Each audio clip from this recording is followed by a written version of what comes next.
اعوذ باللہ من الشیطان الرجیم بسم اللہ الرحمن الرحیم۔ ایک سوال پیدا ہوتا ہے کہ واقعہ تحکیم میں ہوا کیا تھا۔ میں اس مسئلے پہ ذرا آنا چاہتا ہوں۔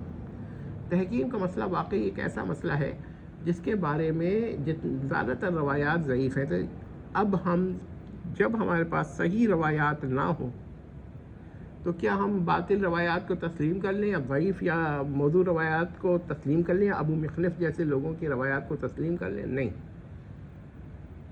جب روایت ضعیف ہے اور اصل صحیح روایت نہیں ہے تو پھر ہمیں یہ کہنا پڑے گا کہ اس باب میں کوئی صحیح روایت نہیں آ رہی، لہٰذا ہم کوئی رائے نہیں رکھ سکتے۔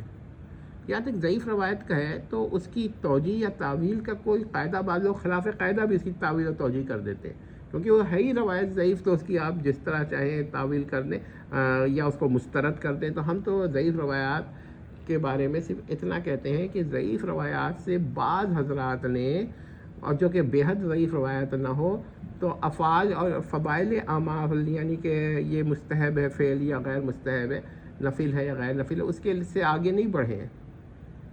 لیکن اگر آپ اس کو یہ سمجھتے ہیں کہ صحیح کے طرح وہ دلیل بن سکتی ہے تو یہ بالکل غلط ہے۔ جن لوگوں نے اس چیز کو فرق نظر انداز کیا ہے ان کے ساتھ مسئلہ پیدا ہوتا ہے کہ جب وہ صحابہ کے خلاف یہ ضعیف روایت آ رہی ہوتی ہے تو ان کو بھی انکار کرنا پڑتا ہے۔ اب وہ قاعدہ بناتے ہیں صحابہ کے خلاف تو ضعیف روایتیں تسلیم نہیں ہیں، تو پھر لوگ یہی کہیں گے نا کہ یہ اپنے لیے کچھ کے لیے کچھ، تو اس کا ایک قاعدہ بیان ہے کہ ضعیف روایت کا دفاع اتنا نہ کریں۔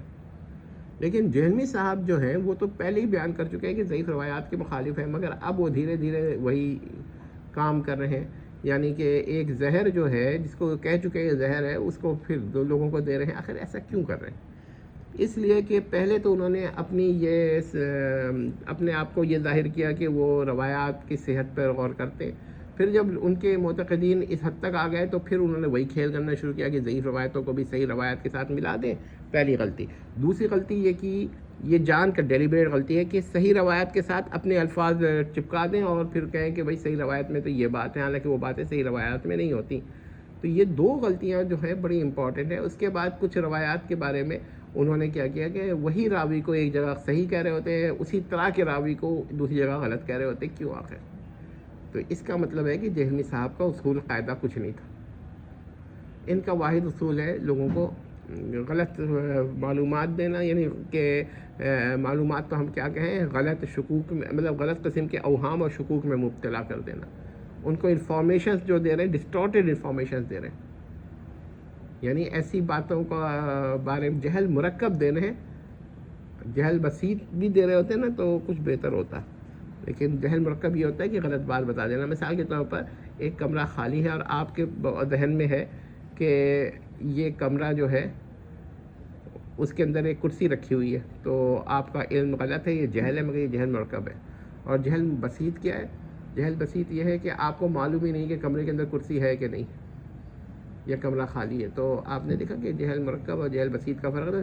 جہلمی صاحب جہل مرکب دینا چاہ رہے ہیں آپ کے، ایک ہی جگہ ایک ہی راوی، ایک ہی طرح کے راوی، ایک جگہ اس کو تسلیم کر رہے ہیں، دوسری جگہ اس کو رد کر رہے ہیں۔ حضرت عثمان کے لیے کسی کو دلیل سمجھ رہے ہیں کہ ان کے اوپر جو چاہو اعتراض کر دو، اور حتیٰ کہ مالک اشتر تک کے لیے وہ دفاع کر رہے ہیں، یعنی ان کا کوئی قاعدہ نہیں، اصول نہیں۔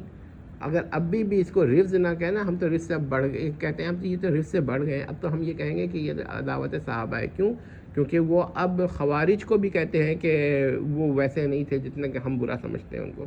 تو اس کا مطلب وہ حضرت علی کو بھی آج نہیں تو کل یا پرسوں جو ہے نا وہ کہیں گے، کچھ نہ کچھ ان کے خلاف بھی کہیں گے۔